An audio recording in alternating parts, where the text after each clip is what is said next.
Yes. There's this monkey that we have here, which is called the mono monkey. They usually make some sound, which is Kakum. Kakum. So that was where we got our name, Kakum, from. It's not only the canopy walkway that we have here. We also have the hiking and then with the tree house. With the hiking, you be with somebody or you be with a guide to go with you inside the forest. And then he or she will be teaching you more about the trees or the plants that we have here. We'll tell you the local name of it and then he also tell you the use of it. With the tree house, if you want to spend night in our forest, that is when you come and sleep in our tree house.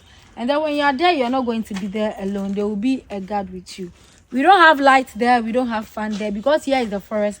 That is why we don't have. But then when you are there, I bet you are going to enjoy. So